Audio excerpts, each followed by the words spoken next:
지방주택이 2월 달에 줄어들었다. 그리고 3월 달에 줄어든다라고 한다면 정부 입장에서는 이렇게 생각을 하실 겁니다. 지방이 난리가 났다고 해서 건설사들 아우성치고 뭐 이런 상황인데 괜찮아졌네. 그러면은 미분양 주택 활성화 대책이 과연 나올 것이냐? 안 나오고 뒤로 미뤄질 가능성이 높겠죠. 그렇다면 투자자들이 들어가야 되는 시점도 뒤로 밀릴 것이다. 그렇다면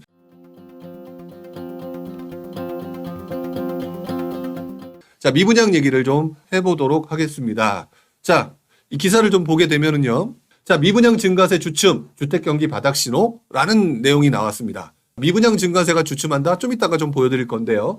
지금 2월 달 통계 자료가 나왔는데 통계 자료를 보게 되면 미분양 증가, 지난 몇 개월 동안은 뭐 어떤 달에는 10,000가구가 증가되고요. 몇천 가구가 증가되고 지금 몇 개월째 그러고 있었어요. 자, 그런데 이번에 미분양 가구가 주춤했다는 얘기가 나옵니다. 자, 그러니까 바로 주택경기 바닥신호 이런 얘기가 나오죠. 자, 그러면서 거기에 대해서 조금 더 세부적으로 들어간 기사가 나옵니다. 1만 채씩 쌓이던 미분양 증가세가 꺾였다. 증가세가 꺾였지만 사실 증가세는 여전히 이어지고 있는다라고 나온 거고요. 하지만 악성은 여전히 골머리다. 이 악성이라고 말하는 것들은 쉽게 말하면 준공 후 미분양이라고 하는 것들입니다. 준공 후 미분양이라는 것은 준공이 됐는데도 불구하고 여러분들이 집을 안 사는 물건들, 주로 지역적으로, 지리적으로 입지가 애매한 것들이겠죠. 이런 것들이 골머리가 썩는다라고 얘기를 하고 있는데 제가 개인적으로 생각할 때 지금 현재 준공 후 미분양을 걱정할 정도의 수량은 아니지 않나라는 생각을 좀 해보게 되는 것 같아요. 자, 그런데 어쨌든 이런 기사가 또 나오죠. 미분양 증가세가 꺾였는데 건설사 긴장감이 여전한 까닭. 자, 이 부분은 제가 볼 때는 이런 느낌을 갖고 있습니다. 자, 미분양 증가세가 주춤하다는 얘기가 나오니까 여러분들은 바닥인가? 라는 생각들을 하고 계신 부분이 있는데 건설사 입장에서는요. 제가 보는 관점으로는 그리고 제가 그전에 경험한 바에 의하면 또 이런 문제가 있습니다. 첫 번째, 두 번째 기사에서 나왔던 악성, 준공 후 미분양이 늘어날 수밖에 없다는 거에 대한 부담감이 굉장히 크고요. 지금처럼 돈을 PF 대출과 친해서 뭔가 돈을 갖다가 해서 뭔가 지을 수 없는 이런 것들이 만들어지게 되면 자금 압박이 발생을 하게 되겠죠. 더더구나 여러분들이 많이 생각을 안 하고 계신 것 중에 하나가 뭐가 있냐면 건설사들이 분명히 지금 현재 보유하고 있는, 다시 말해서 앞으로 분양을 하려고 하는 택지를 가지고 있는 보유분들이 있을 겁니다. 이 부분들을 시장이 좋다면 지금 바로 내놔야 되는, 분양을 해야 되는 부분인데 문제는 이 분양을 해야 되는 대상들을 지금 분양을 못하고 있다는 것이죠. 왜? 시장이 아직까지는 좋지가 않으니까. 시장이 좋지 않은데 분양을 해봤자 미분양이 늘어난다는 거죠. 미분양이 늘어나게 되면 건설 비용은 들어가는데 어떻게 돼요? 돈을 회수할 수가 없으니까 자금 압박은 더욱더 심해지겠죠. 자, 그러니까 건설사들 입장에서는 긴장감이 굉장히 커질 수밖에 없습니다. 왜? 악성들은 안 팔리고 있지, 땅들은 가지고 있으니까 거기 금융비용들은 들어가지, 분양을 하려고 봤더니 분양시장 자체가 별로 좋은 상황은 아직까지는 아니니까 이것들을 분양했다가 더 큰 문제가 발생하지, 그런 부분 때문에 지금 굉장히 문제가 커지고 있는 거고요. 네 번째 기사, 이러다 정말 큰일, 악성 아파트에 중소건설사 공포가 있다라는 얘기가 있는 것들이 특히나 이런 자금 압박들이 발생을 하게 됐을 때 중소건설사들이 무너진다는 거죠. 예를 들어서 지난 2008년인가요? 2009년인가? 정확히 기억은 나지 않지만 그 당시 중소건설사들이 많이 무너졌죠. 예를 들어서 그 당시에 신일건설, 그리고 중흥, 성원 이런 것들이 흔히 말하는 지금 이제 많이 사라진 데들이 많죠. 이런 것들이 무너지거나 또는 굉장히 안 좋은 상황이 만들어지면서 그때 시장이 굉장히 위축된 부분들이 있다라는 것이죠. 근데 시장이 또 지나가게 되면 이런 부분이 있습니다. 자, 금방 제가 말씀드렸던 것처럼 미분양이 날까봐 분양을 안 하고 있다라는 거죠. 분양을 안 하고 있는데 이것들을 가지고 있고 하면 무조건 좋은 것이 아니라 역시 가지고 있는 것 자체는 금융비용들이 발생을 하게 됩니다. 택지 살 때 분명히 대출을 받았을 거고요. 그러면 시간이 흐르면 흐를수록 어떤 상황이 발생되느냐? 어쨌든 간에 이렇게 해서 문제가 되느니 일단 먼저 분양이라도 먼저 해서 조금이라도 자금을 회수하자라고 하는 부분이 있어서 어느 순간 분양 시장에 물량들이 나오면서 다시 미분양이 급증하는 상황이 만들어진 적이 지난 장의 후반부, 그러니까 침체장에 나타났던 적이 있었죠. 그렇기 때문에 어떻게 보면 지금 미분양 증가세가 주춤하다, 바닥신호가 나왔느냐 이렇게 생각하실 수가 있겠지만 또 한편으로는요. 지금 현재 판단하기는 상당히 좀 어려운 부분인 것 같습니다. 왜 그러냐면 지금 현재 정부가 무언가 분양시장이나 기타 시장들을 풀어주기 전까지는 쉽사리 분양을 하지 않을 것이고 이러다가 힘든 과정이 어느 정도 이어지게 되면 분양을 하게 됐을 때 미분양이 늘어나게 되는 이러면서 어느 날 갑자기 미분양이 급증하는 상황이 만들어질 수 있었던 게 과거의 경험이기 때문에 그런 부분들을 조금 조심해야 되는 상황인다라는 것이죠. 자, 그 부분들을 생각하게 되면 여러분들이 지금 현재는 바닥 신호라고 보기는 확정 지어 보기는 좀 어렵다 이런 말씀을 좀 드려야 될 것 같아요. 자, 그렇다면 조금 더 세부적으로 좀 봐야 되겠죠? 자, 이번에 나왔던 전국 미분양 주택 현황 2월 달에 나왔던 것들입니다. 여기 나와 있는 미분양 현황들만 보게 되면 정확히 감이 오질 않아요. 자, 그래서 바로 직전에 1월 달, 그 다음에 2월 달 미분양 물량을 보게 되면서 한번 말씀을 드리면은요. 전체적으로 1월 달 미분양은 75,359개의 미분양이 있었고요. 그 다음에 2월 달, 지금 이제 요번에 발표가 났던 미분양 같은 경우는 75,438개. 딱 쉽게 말하면 미분양이 그동안은 1만 개 이상 늘은 적도 있었는데 지금 에게 이 정도밖에 늘지 않았어? 라는 부분이 있기 때문에 발생되는 거라는 거죠. 그래서 아까 보셨던 신문기사에서 이렇게 나왔다. 조금 더 자세히 한번 보면은요. 1월 달에 서울 미분양 996호. 그런데 2월 달 미분양 2099호. 거의 1000호가 늘은 걸로 나오고 있죠. 전반적으로 보게 되면 지방 63,000호에서 62,800호로 약간 줄었다라고 내용이 나오게 있죠. 그렇다면 어떤 부분으로 판단할 수 있느냐? 전반적으로 수도권도 줄긴 했다. 지방도 예상과 달리 줄었다라고 하는 부분들을 확인해 볼 수가 있고요. 근데 반면에 특이한 거는 서울이 늘었어요. 서울이 늘었다는 게 가장 특이한 부분이기도 하죠. 자, 그런데 여기서 이런 부분을 좀 생각을 해봐야 될 것 같습니다. 서울이 늘었다라고 얘기하는 부분. 근데 지금은 우리들이 이 내용을 보고 있는 이 시점은 4월. 실제 결과가 나온 것들은 2월. 그렇다면 3월 달의 현상들이 지금 이 안에 들어가 있지 않다라는 건데 서울의 미분양이 늘었다? 이 시점의 미분양이 뭐였겠느냐라는 생각을 해보게 되면 아마 제일 먼저 떠오르는 아파트 단지 바로 강동구로 나오죠. 자, 그러면 강동구라고 얘기하면 결국 우리는 둔촌주공이라고 기억을 할 수가 있을 겁니다.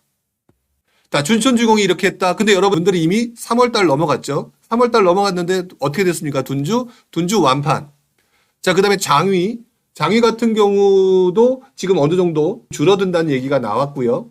그 다음에 뭐 다른 지역도 있을 텐데 뭐 다른 거 다 무시하고 예를 들어서 강동구만 그냥 완판되고 나머지는 그대로다라고 얘기를 했을 때 보면은 2,000호로 그러니까 1,000호 정도 늘었다가 사실상 줄어든 거니까 변한 게 없는 거죠. 변한 게 없으니까 사실상 이렇게 줄어든 것처럼 74,000호 정도 줄어든 것처럼 보여지고요. 이게 1월 달에 지금 내용물이니까 미분양이니까 오히려 3월 달에는 2월 달에 있는 내용으로 보면서 바닥 신호를 찍었다. 뭐 아직까지 뭐 그럴 것이다. 그런 부분이 있겠지만 현재 상황으로 보게 되면은 미분양 물량들이 조금 줄어드는 추세로 오히려 3월 달에는 줄어들 가능성이 좀 있어 보인다라고 보는 게 맞는 것 같습니다. 물론 이제 다른 지역에 굉장히 많은 물량들이 나왔다 싶으면 그리고 그것들이 미분양이 나왔다라면 모르겠지만 즉 이게 무슨 말을 제가 드리고 싶은 거냐.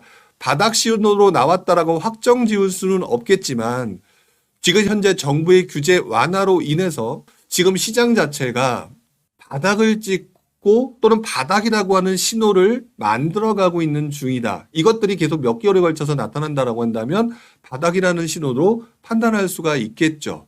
자, 그런 부분이 있기 때문에 지금 현재 상황에서는 미분양 증가세가 주춤했고 바닥을 찍은 것이 맞냐라고 판단하는 데서 아직 바닥을 찍었다고 보기는 좀 어렵다. 하지만 현재 상황으로 보고 또 앞으로 나올 것으로 예상되는 3월달 상황으로 보게 되면 2개월 전속 시장 자체가 안정화 조짐을 보이고 있다라고 하는 부분들을 봐야 된다. 자, 그런데 앞에서 또 이런 얘기를 했습니다. 분양이 잘 안 될까봐 밀어놨던 물량들을 어쩔 수 없이 밀어내는 시점이 나오게 된다면 분양이 잘 안 되겠죠? 이런 부분들이 미분양이 급증하는 문제로 발생될 거기 때문에 이걸 가지고 또다시 사람들은 또 호들갑을 떨 수 있는 상황이 만들어지겠죠. 이러면 또 심리가 왜곡될 수 있는 상황이기 때문에 지금 현재는 미분양의 증가세가 주춤한다라고 하는 걸 가지고 바닥을 찍었다라고 판단하고 함부로 들어갈 만한 때는 아니다. 자, 그런데 현재 상황으로 보게 되면 여러분들이 입지가 좋은 곳들은 완판되는 것들이 그다음에 가격이 괜찮은 것들은 나오고 있죠. 그러니까 실수요자들이 들어가서 완판을 시키는 지역들이 어떤 지역들인지를 유심히 보셔야 된다가 첫 번째 포인트일 거고요. 거기에 따라서 옆으로 확산되는 상황을 보면서 이 부분들을 지켜보면서 여러분들이 들어가는 게 맞는 거고요. 갈아타기 하셔야 되는 분들은 바로 이런 지역들을 향해서 움직임을 보여주는 게 가장 현명할 것 같습니다. 여기서 제가 표현을 하지는 않았지만 이런 부분이 좀 눈에 보이는 것 같아요. 제가 저의 라이브를 계속 보셨던 분들은 기억을 하고 계시겠지만 제가 어떤 말씀을 드렸냐면 지방의 미분양이 굉장히 안 좋아지고 악화되는 상황이라고 한다면 지방 미분양 대책, 지방주택 활성화 대책이라고 하는 정부 대책이 나올 가능성이 높다라는 얘기를 말씀드린 적이 있습니다. 그런데 이 부분이 좀 전에 보여드렸던 거, 지방주택이 어찌됐든지 간에 2월 달에 줄어들었다. 그리고 3월 달에 줄어든다라고 한다면 정부 입장에서는 어떤 생각이 들어갈까요? 정부 입장에서는 이렇게 생각을 하실 겁니다. 제가 볼 때는 지방이 난리가 났다고 해서 뭐 건설사들 아우성치고 뭐 이런 상황인데 괜찮아졌네. 그러면은 아까 제가 말씀드렸던 미분양 주택 활성화 대책이 과연 나올 것이냐? 안 나오고 뒤로 미뤄질 가능성이 높겠죠. 그렇다면 투자자들이 들어가야 되는 시점도 뒤로 밀릴 것이다.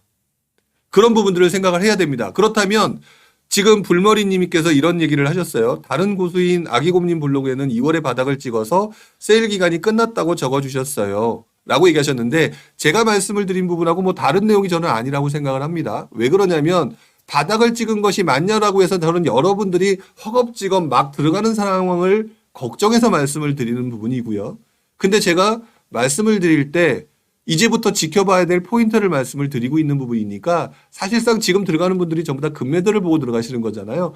금매들을 보고 들어가시는 상황이라면 당연히 그 이후에는 금매가 아니라 적정한 가격을 더 주고 들어가는 부분이니까 바닥을 찍은 걸로 판단할 수가 있겠죠. 사실상 어퍼치나 매치나 별다른 크게 다른 얘기는 아닐 거라고 생각이 듭니다. 다만 여러분들한테 제가 언급하고 싶은 것 중에 하나가 뭐냐면 여러분들 중에 실수자가 있을 것이고요. 그 다음에 투자자가 있을 것입니다.